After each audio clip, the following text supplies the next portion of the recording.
Hello and welcome to the Miss Rolling podcast. My name as usual is Jacob Staten, and as usual I'm joined by JJ Armstrong. JJ, how the diddly devil are you?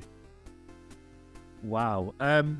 Well, normally 24 hours after a game I've settled down enough to say I am okay. However, I will be very honest with you, Jacob. It's 6:45 the day after the Liverpool game. I'm still annoyed. Okay. I'm not okay. I'm still annoyed.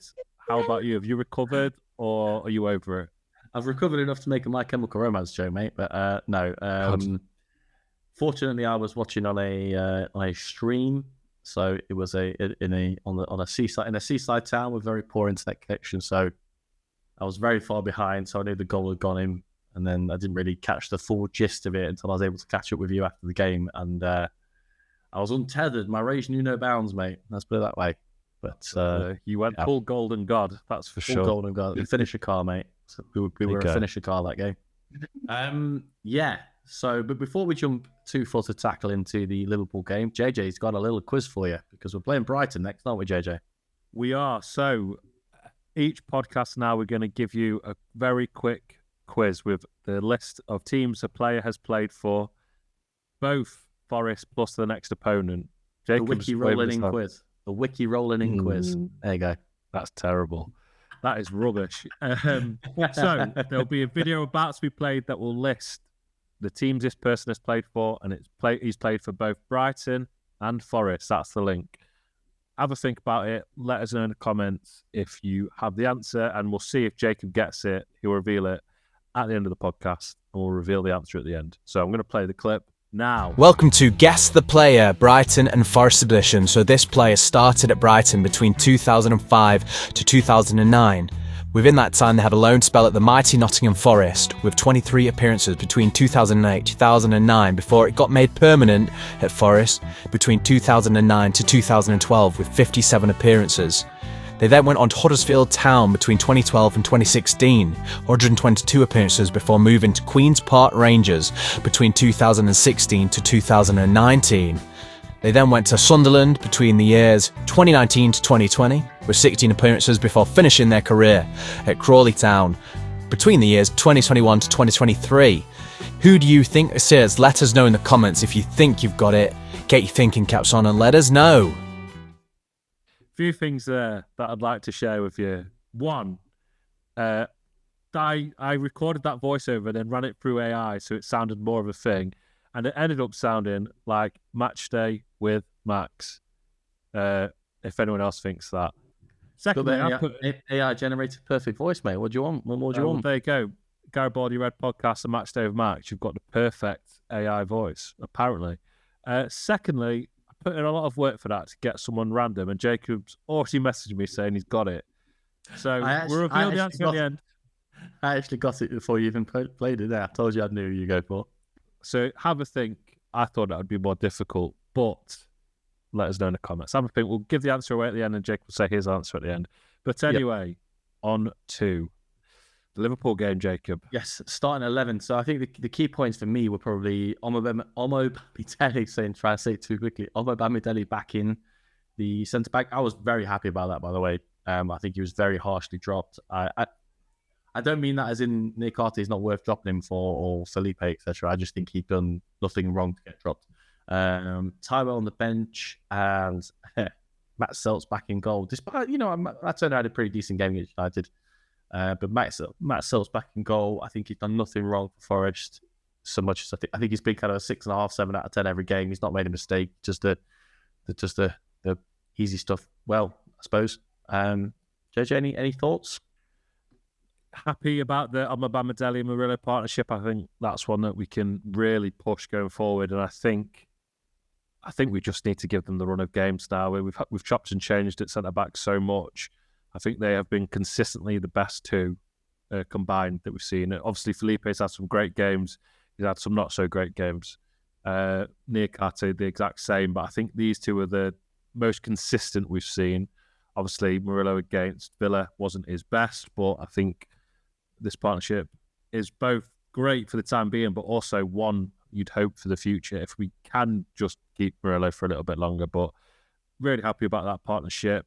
happy about the team, really. I was a bit disappointed not to see Taiwo start. I think if you'd asked me whether I would have rather had 90 minutes out of him against Liverpool or against Man U in the Cup, my answer would have been against Liverpool. So it's a shame, but I think Origi's done enough in recent weeks to sort of stop the absolute meltdown that I possibly could have had. If you'd seen that lineup a few weeks or months ago, then I don't think I'd have been too happy seeing Origi start over Taiwo, but he's certainly done enough. So overall, very happy, and it's worth noting that Liverpool's starting 11, there was such a narrative about like a second string 11 and playing the kids and everything like that, which obviously they are weakened in comparison to their regular starting 11, but they've certainly still got a lot of quality, and that's a good enough side to give us a bloody good game, I can tell you that. So I think the narrative of their second string 11 being like taking on the world type of thing, I don't think is quite true. I think they've still got a lot of good quality. I think it's probably only in the midfield, isn't it? I'm looking at their team now. I can't remember his first name, but that Bradley at right back, I think he could possibly be better than Trent Alexander-Arnold because he can defend for a start and he's very good going forward. He's very good on the ball. Was Joe Gomez in kind of the holding midfield role? He actually played very well. And Bobby Clark making his first Premier League start, but he's not bad, is he? He's watched the Carling Cup final and that kind of thing. And when they play Southampton on Wednesday, from three of Harvey Elliott, Cody Gakpo and Luis Diaz still cost them a lot of money, and they're good players, aren't they? So, I understand they're under strength, but it's not exactly a bad team, is it? Certainly not. I think it made for an interesting game in terms of their weakened side's probably a lot closer to our strongest side, but either way, still a lot of quality in that side. Yeah, absolutely. So yeah, we start the game, JJ. We're obviously going to concede possession. I think that's an easy thing to point out at the start of the game. We're never going to end up with anywhere near 50%, are we? Or over. But we start the game exactly as we want to play the game. I think on the Nuno, that's sitting back and counter-attacking on purpose. I think a very interesting point to make as well is that it wasn't Divock Origi up front. It was Anthony Elanga, Divock Origi down the right. He did really well against Sofiane Amrabat on Wednesday against Man United. I think Adi Robertson's a different caliber of left back to Sofiane Amrabat, isn't he? But yeah, it was just interesting to see that they've gone for the pacing behind on the counter-attack, haven't they? As opposed to an out strike. Yeah, I thought we played really well in the first half. Looking at the match reports afterwards, the Google one, the timeline typically gives you a good idea of what's happened. And frustratingly, the Google one that I read said the Reds have had the better of the first half, and they say the Reds in reference to Liverpool, which is absolutely criminal. They didn't register a shot on target in that first half, which I think shows how effective we've been in closing them down quick and making sure that we get our blocks in, essentially. And I think we showed that we could get something out of the game through the pace of Elanga. I think he looked a threat. Obviously, he had that one-on-one chance that should go in. There's no. I think actually Kelleher does really, really well to not commit himself, but somebody with Anthony Elanga's pace should be throwing a feint and going around it. Should take his lack of finishing out of the equation. Yeah, I think Kelleher is brilliant. I think he's a great keeper. The fact that he is second in command, I think he'd start for a lot of other teams. But I think he did well, but Elanga should have done better. And there is obviously the question of, is it slightly offside? But let's give the VAR the chance to look at it by putting it in the back of the net. Don't leave it sort of speculative. So, yeah, I thought we showed good intent. Whilst possession just doesn't really tell the whole picture, does it? We looked comfortable. I didn't really feel under too much threat, even though Liverpool dominated possession. Guess maybe similar to like Arsenal, where they can have all the possession in the world, but if they're not going to do anything with it or put a shot on target or get gifted something, then it looks largely like one of those days where Forest can shut them out. And I thought we did very well. I thought we worked really hard, and I thought we were playing to the best of our ability in that first half. Yeah, I mean, I think you said it a second ago, mate. I think you said we were very effective. mean, that's the best way to describe that first half. We sat in well, we defended well. The back five, Selt, Williams, Omobamidele, Murillo and Toffolo, I think were outstanding. That's throughout the whole game, but particularly the first half. I think they were just fantastic. I don't think there's any other way of describing it. Elanga should score when he goes through. A sensational pass by Divock Origi, by the way. A very, very happy person going into half-time. Yeah, I thought that Liverpool maybe would have to step up quite a lot to get anything out of the game themselves. Although they dominated possession, like I said, I still didn't feel too much threat. Looking at the bench, famous last words, given how we know the outcome was, but I didn't see anyone that's a real threat coming off the bench and helping them. So I was quite confident that we are in this for at least a point, and the only people that could let us down here would be ourselves. We are often the architects of our own downfall, but at half-time I thought this is ours to take what we want from this. We can push on, take our chances and get 3, or stick in and get a point. Didn't really foresee too much where Liverpool would end up getting all 3 as it stood at that time. Yep. Yeah, absolutely. Absolutely. So we come out in the second half. I don't think there are any changes, will there, JJ, from either side? Let's have a quick Not at mosey. half-time, no. No, there weren't. I think it was, if anything, I thought we were even more effective after the half-time break. Leave Liverpool with the ball. I think it's quite clear. Alexis McAllister's a good player. And he had a good game, trying to control the whole game, I suppose. But yeah, they weren't bringing anything, were they? And I think the more the second half wore on, the more and more we grew into it. Taiwo had a number of chances. He looked unfit, which is what he hasn't done since he's come back from injury. It's like if this was his first game back from injury, you'd go, well. But his first game back from injury, he didn't look like this. It's very odd. But yeah, he squandered a few chances, but we're still making them, JJ, which I think is really important.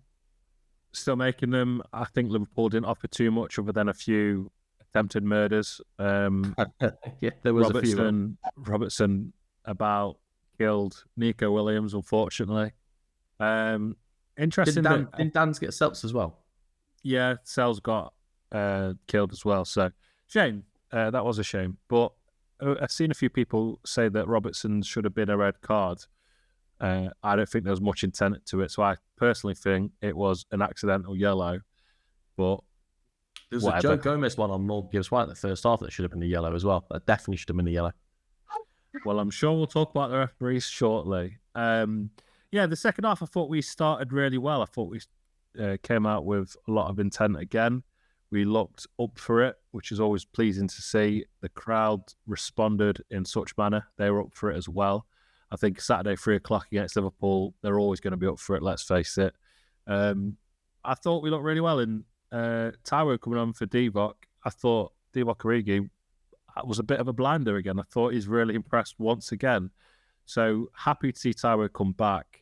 But I think Origi is really starting to impress me recently. And if he continues this vein of form, then it will almost be a bit like another signing. Seems to be preferred out on the right, which is interesting. A place where we don't have too much depth, particularly with Reina out, even though he typically plays through the middle. But yeah, I thought he had a great game. And personally, I think Taiwo has looked quite injury led in the last few games. Yeah, he looks cumbersome, I think is a word. It is a word. I don't know if it's the right word, but that's the right word.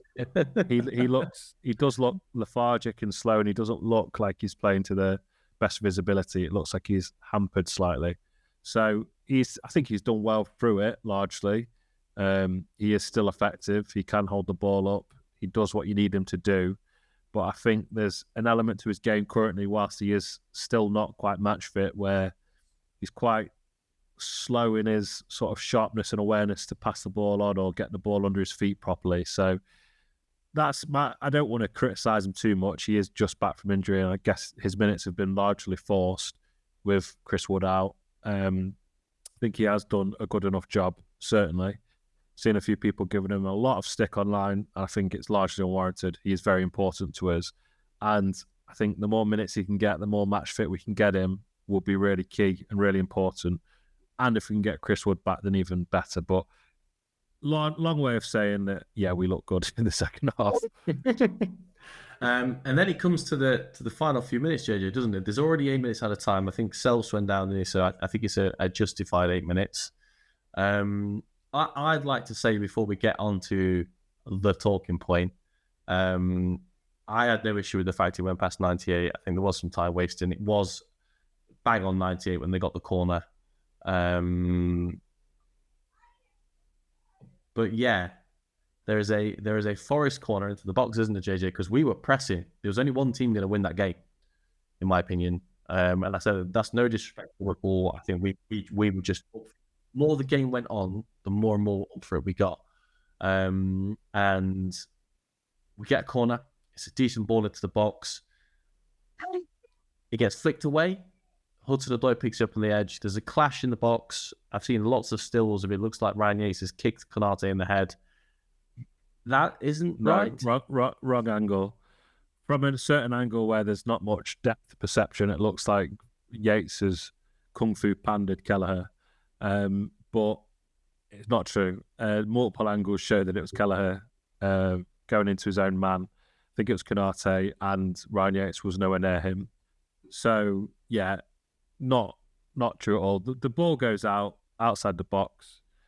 Hudson-Odoi is in possession of the ball. The whistle is blown. He's about to drop a Callum Hudson-Odoi back into the box, isn't he?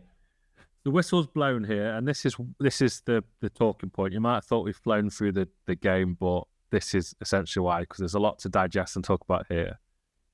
It might seem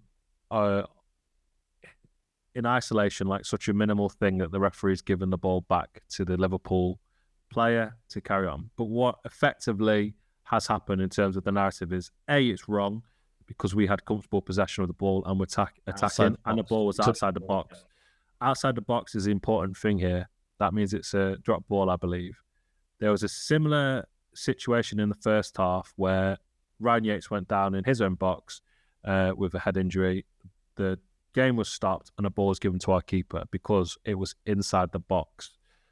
I thought at the time, well, that's a bit brutal. That's actually quite annoying for them, I guess, because they were obviously attacking us, and just like that, you know, the situation's completely zapped and we've got the ball. But rules are rules. It was in a box, correct. This one was certainly outside the box and we had comfortable possession of the ball. That is the most important part. And as you said, out of that time, there was only one team going for it and attacking. There were a few minutes from that, them getting the ball back, where they've gone up the other end and scored, but it changes the narrative and tempo of the game completely, because what it has done is allowed Liverpool to absorb all pressure and just put an end to it, and therefore effectively pushes back up the pitch for them to have a go at us. It's a free hit at having to go at us.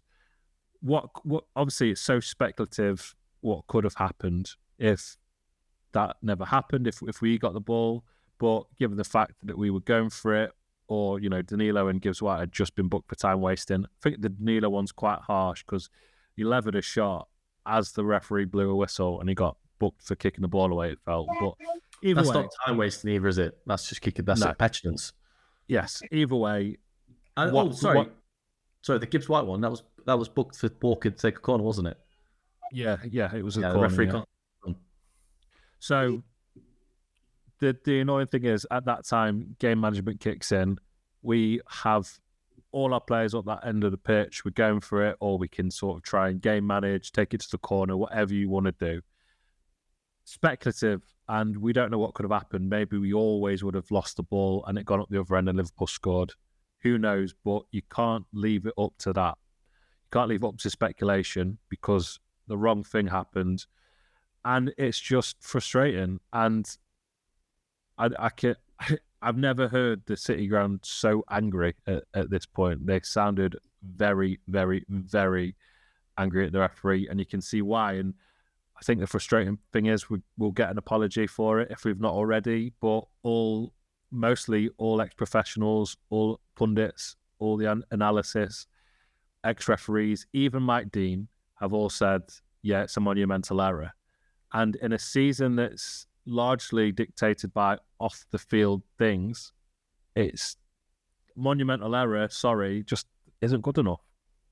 No, I think this is where football's going to start getting a bit messy, because if this costs, if that point, if we go down by a point, we get a points deduction because, if we get a points deduction because we've breached, that's fine. We've breached. That's by the by. I don't think you should be able to punish teams with points deductions for footballing, for non-footballing matters, if that makes sense. But that's just my opinion. But that's fine. If we go down because of this point lost, not talking about a potential 3, just a point loss from the draw, which we were 60 seconds away from.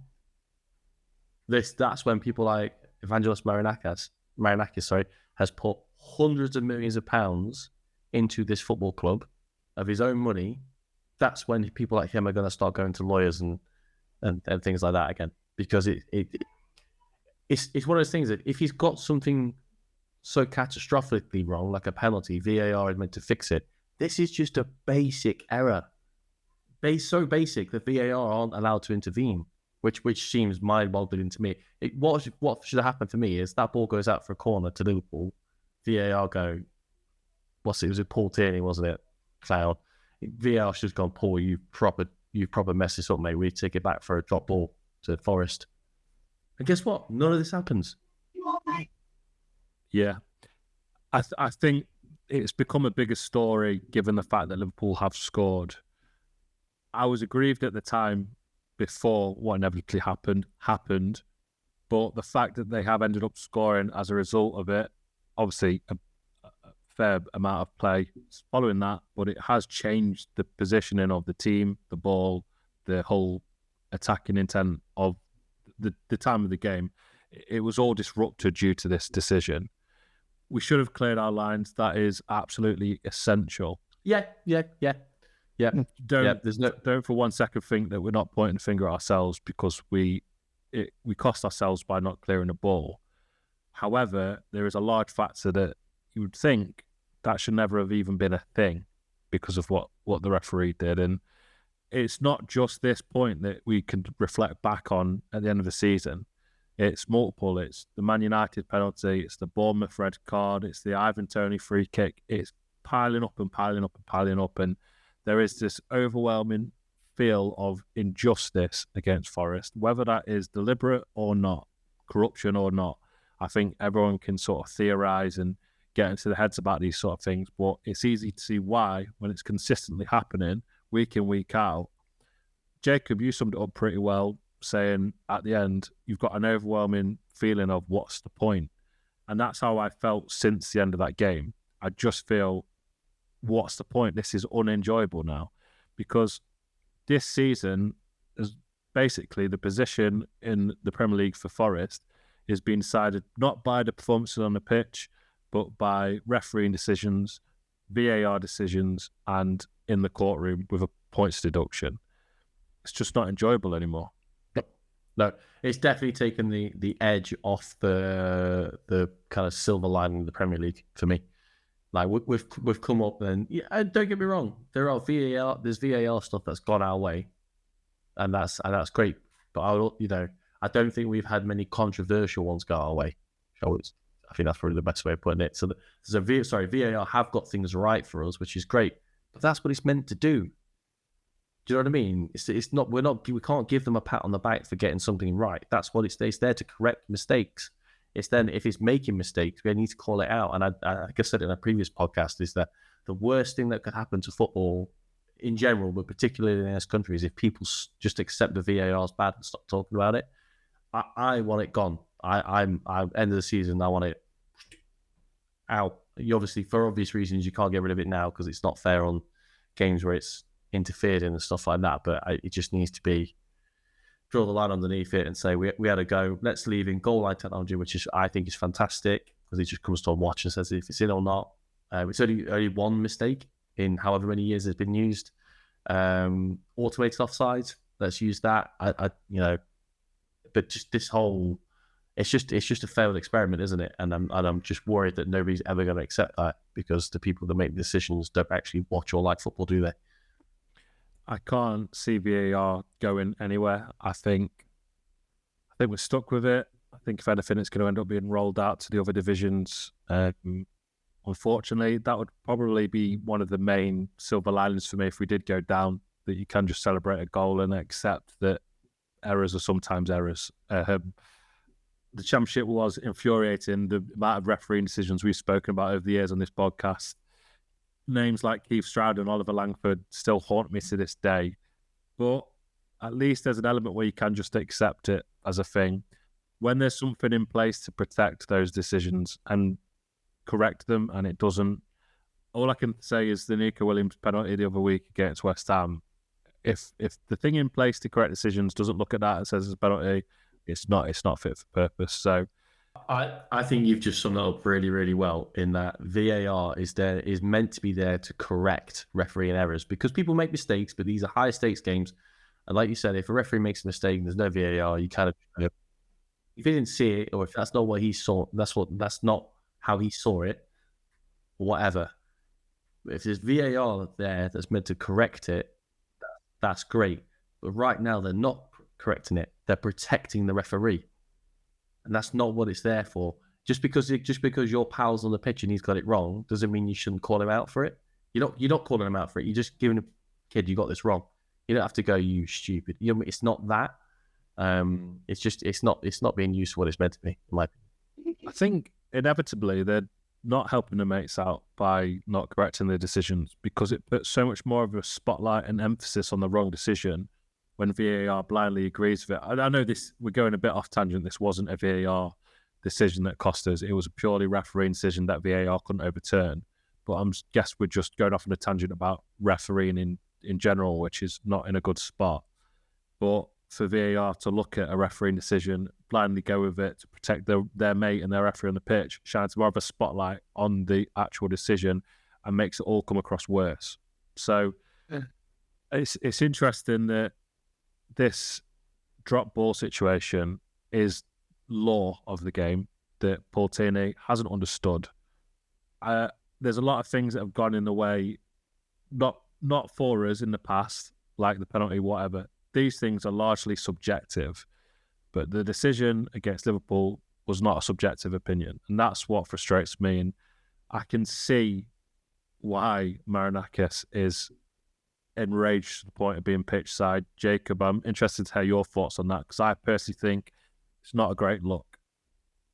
So on the Forest Focus podcast yesterday, I saw a really interesting comment on the live chat. I think Matt or Chris said, you don't see many owners do that. And someone in the comments said, you don't see many owners full stop, which is a very good point. And I think, given the fact that he's quite prominent at the minute with things that happen in Olympiacos, I don't think it's a great look. I don't think as an owner you can largely do that. But if I put millions and millions of pounds into something and felt a sense of injustice and cheated out of it, I can tell you now I would have the exact same reaction. I would be absolutely outraged. Yep, I understand what you're saying and what people might say about it's not a great look. Me personally, I back the owner 100%. I think if like you said, if that was me, yeah, he's a football fan. He's clearly a football fan. He's put a lot of his own money in. He clearly likes Forest. You know, he's been there all before with Olympiacos. You don't see many owners. You don't see many owners at games. You know, he comes to a lot of games to say he lives in Greece and owns another team that's really successful. Do you know what I mean? And if, you know, there's that whole thing of a week of him punching smashing the TV up. Guess what? It's his TV. Smash it what he wants if he's not happy. Do you know what I mean? I'm actually, you know, for once, If I had money to replace my TV, it would get smashed up most weeks watching Forest. But yeah, I think there is a line in which he probably shouldn't cross. But I think he's probably ranting and raving at the referee in Creek, isn't he? So, and you know, as well, it doesn't help. And just on referees, and what you were talking about before about them, the pressure, they're just all narcissists, aren't they? You look at the way that Paul Tierney was talking to Stephen Reid, who had his hands in his pockets and was, you know, I'm not saying I'm a lip reader, I can see what he said, but I know that if I'm going to someone hands in pockets and clearly not shouting, he's probably not saying anything worth getting a red card, is he? I hope he does. He's rightly enraged. I think this is the point. Marinakis, I think, is probably right to be enraged at the referee and have such an And he didn't even look that angry, to be fair. Like, the video coming out now, there was obviously the media speculation that he chased the referees down the tunnel. There's a video which clearly shows him calmly sort of walking around the tunnel area, going down the tunnel before the referee actually gets there. So it turns out that was false rumours. Easily started, I guess, when you see an owner at pitch side. But Stephen Reid's situation, there has to be a middle ground somewhere where people can criticise a referee. And I know they've tried to clamp down on it this season, where if someone says anything to a referee, they get a yellow almost straight away. Like, only the captain can speak to them or something like that. They're trying to limit. And I think there's a difference between players surrounding a referee, talking angrily to them about an average decision. When a referee has fundamentally influenced the outcome of a game, surely the coaching staff have the right to try and discuss it with him and have the right to be angry. Stephen Reid, to me, we don't know what he said, but he looked pretty, calm and collected in his... I'm sure the words coming out of his mouth probably weren't. But showing him a red card, and I think someone has lip-read him to say not here or something to Stephen Reid. But that's just, again, you're not making yourself look any better by doing that. And there's the video of Stephen Reid walking side by side with Paul Tierney as he gets to the tunnel, and the crowd are booing and all that, and Tierney's waving his fingers around like that. Speculative again. We don't know what was said, but to me, that insinuates that this is you're winding them up in this sense. Like, the anger's directed at me, rather than reflecting back and going, this is because I'm an absolute prick. Yeah, absolutely. I think, thinking about it now after what you just said, Stephen Reid probably got the red card because he was standing in front of him and stopping him from getting off the pitch. That's why the referees all come together to get off the pitch, because they might not be able to. I think is the reasoning. So I wonder if he's saying that he's coming off because it's rowdy, you don't want to get his head kicked in. But yeah, it's a stinky situation, isn't it? It's not. Like I say, it's not helped by the fact that Liverpool went up the other end and scored. But I think you made the point earlier around the fact that this isn't a speculative thing. This isn't an opinion. This is categorically he got a law wrong. So why is VAR not able to just say, like say, even the ball's gone out for a corner, the next time it goes out of play, it goes out for the corner. Oh, got that wrong, mate. Send it back for this. Because all that's going to happen is it's just going to kick off again. We've had the goal at Liverpool, Tottenham this season. It's I want it gone. I can't stand it. Can't stand it. The slap. Yeah, and I think VAR not being able to intervene in these things and let a referee know when he's got something completely wrong extends back to Bolly having a second yellow. VAR can't intervene, but the referee has fundamentally got that wrong. So it's almost like we're finding the little obscure loopholes that have really hurt Forest over the course of this season. And I think inevitably VAR might be able to interject for a second yellow. We've just had to suffer the brunt of it before it got to that point, whilst it's still in its infancy. I think the talking point is like the referee has obviously influenced the game massively here. I do think, given how we'd seen the rest of the game out, we would have done a pretty good job of continuing to add on that pressure whilst Liverpool are under the cosh. Obviously, there is still a lot to do for Liverpool to go up the other end and score, even though they've just had a chance to just stop the pressure like that as if it's nothing. And we have to reflect and say we should have cleared it. We 100% should have cleared that ball. But I don't think it's one or the other here. I think it's a mixture of both, and that's why I feel completely aggrieved. Yeah, if anybody watched Match of the Day, or if you didn't, I think it's worth going to watch it, because Alan Shearer, his kind of almost like model summary of the situation at the end is very similar to what you just said, JJ, but it's very, very good. It's basically the game was all Forest at that point. It was all Forest pressure, and that mistake allows that pressure to just go from 100 to 0, and Liverpool can attack. And guess what? They attacked, they got a corner goes in, recycle the ball, and we score. Now, that doesn't glaze over the fact that Taiwo should... The pass from Hudson-Odoi, I think, is clever because it gives us a chance to counter-attack, which is what I want to see. Taiwo should do better with the ball. categorically. Neco should be goal side of Darwin Núñez, forcing him to do more than just get a flick on the header. But they shouldn't be in that situation. Do you know what I mean? They should not be there. And if we get a drop ball out on the uncontested drop ball out on the side, that doesn't happen, does it? That goal cannot happen if we get that drop ball. No, and I guess that's why it's so hard to come to terms with, because it's out of our hands there. And as I said earlier, the potential things that are going to possibly send us down are a point of deduction. So something happening in court and refereeing decisions. We've not helped ourselves, goalkeeping errors, change of manager, etc., etc. And generally not being good. Largely, but, I'll ask you a question in a minute off the back of this, but we've not helped ourselves. But I think we've got enough in us. No points deduction, no refereeing errors. We've got more than enough from that to stay up comfortably, I think. And this is why I'm just feeling, what's the point? Because I can't enjoy a football game in a minute, because you just feel there's going to be a stupid decision go against you, or matters outside off the pitch are going to let us down. I guess it still looms over us, so it might be a fine, it might be 3 points. We still don't know, and that's the difficult thing. It almost feels like you can't come to terms with the season and its conclusion until you find out what the potential reach is. Let me ask you this question, Jake. I'll let you go first whilst I remember what I was going to say, and then I'll ask you a question. My question was just at the end of that kind of really disappointed end to the game, not for any of our reasons whatsoever. I want you to think off the top of your head right now, what's a positive you took out of that game? It's a roundabout way of what I was going to ask you as well. Okay. I think my question was to you, you can think about this as well, is off the back of that, we can probably say that we held the title race leaders to 98 minutes of a good performance, pushed them all the way, looked like we should have got something out of that. That is a far cry from our performance against Villa and other performances we've seen this season.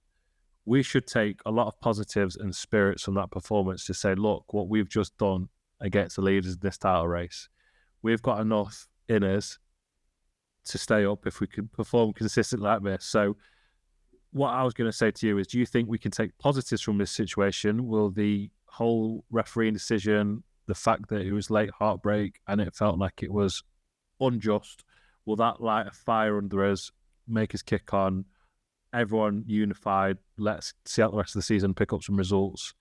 And essentially, do you think we can build on this performance to just about stay up? Because if you can do that against Liverpool, I think there's not many other teams out there, City excluded, that you can take that game to them and probably win. But in terms of your question to me, I think the positives that we can take from that is, I think we've got a strong performance under our belt there. I think that's what we can take from it. I think, aside from the decision that went against us, on any day, that's a point against Liverpool, who are a strong side, first place at the minute, ahead of Man City.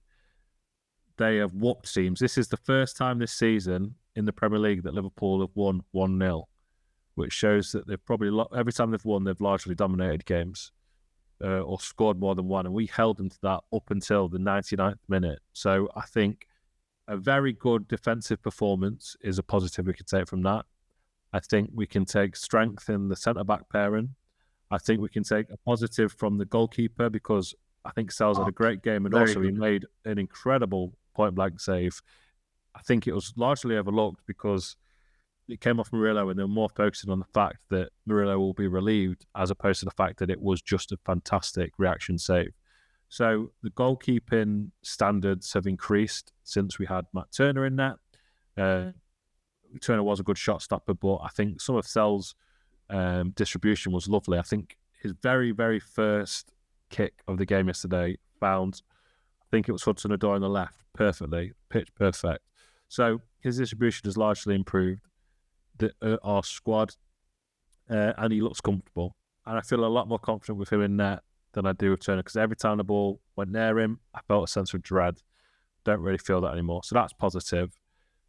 And I know this isn't really directly a part of this game, but we have people like Bolly, Aina, Sangari coming back, which will strengthen the squad. Chris Wood's due back. It looks like he was in training through photos.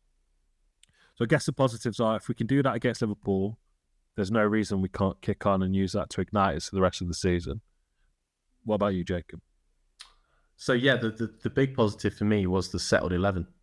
You know, in my opinion, we were one player out of that being our best team, with Taiwo being in for Divock Origi. The back five at the minute, maybe Aina for Toffolo, but that back five, I don't think needs touching. I think the youth and the quality of Amabamidele and Murillo is key. Neco Williams looks like a different player since this second half of the season.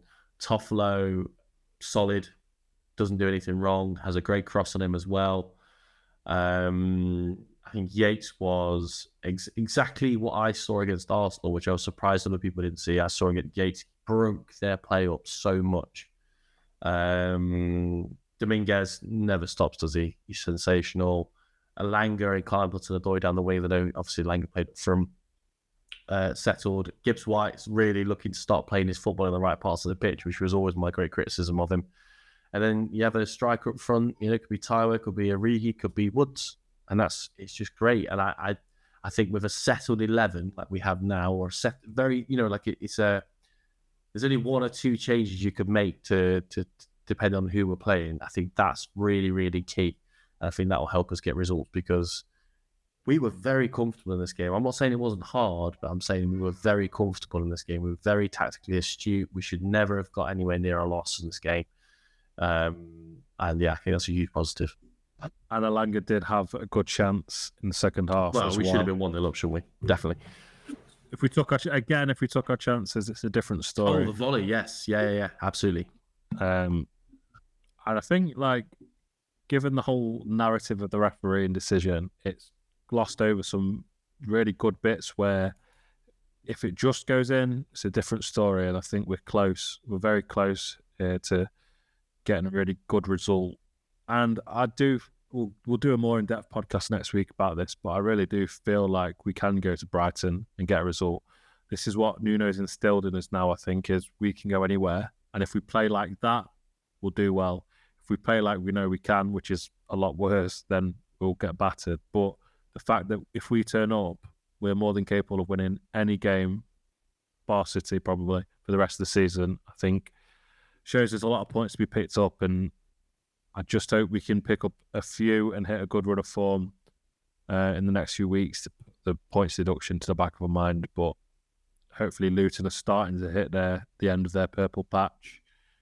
They have a lot of fight in them, but the fight isn't equating to 3 points. They tried their best against Villa yesterday, got 2 goals back, but inevitably lost it. And as long as that keeps happening and we can push on from this, then, you know, hopefully we've got enough in us to just get this horrendous season behind us. Yes, absolutely. Absolutely. So, like JJ said, we're going to talk Brighton later on in the week. JJ, are you going to give us the quiz answer now? We are. Do you want to give your answer? Did you think it was? It's Jay Lynch, isn't it? He's not called Jay Lynch, but what I will do is I'll roll the answer and we'll see.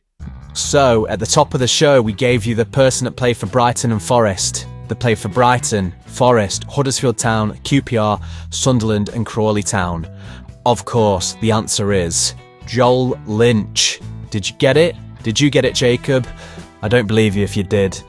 If you got it, congratulations. This guy once called Forest mediocre, apparently. Says a lot. I guess he's not wrong. Anyway, well done if you won it. Rubbish if you didn't. You Reds. Yeah, he never actually played. If you look at the amount of time he was at Forest, he only got into the team when his contract was running out in the last season, and then he went to Huddersfield. So as he said Huddersfield, I knew it was him. See, I picked one that I thought was not obvious, because I thought you'd think I'd go for a Glenn Murray or a Knockout or a Gaten Bong, which was just obvious. Yeah, I think you'd have got a gettable but not obvious one. And you actually guessed it before I told you which teams he played for, which is really annoying, because that took a long time. What was my? I did one to you, didn't I? As well. Mine was Liam Bridcut. Yeah, that was difficult. You did get. It took a few extra clues, but you did get. Let us know in the comments if you got it. Let us know some more as well. I'd be interested to hear some more Brighton Forest players who play for Brighton and Forest. There's actually a lot, Jacob. I did look into this earlier. There is a lot. So any others you could think of, let me know. But yeah, we'll do a podcast next week, going more detail into the Brighton preview. Last week's one as well. That was obviously Nigel Clough. I did it for my mum and dad at the weekend. My mum got it before my dad. That would have hurt him. Yeah, I must have hurt him. Must have hurt him. Yeah, absolutely. So if you're listening for the first time, thank you very much for finding us. We really appreciated it. And if you've come back again and again and again and again and again and again and again, God knows we love you.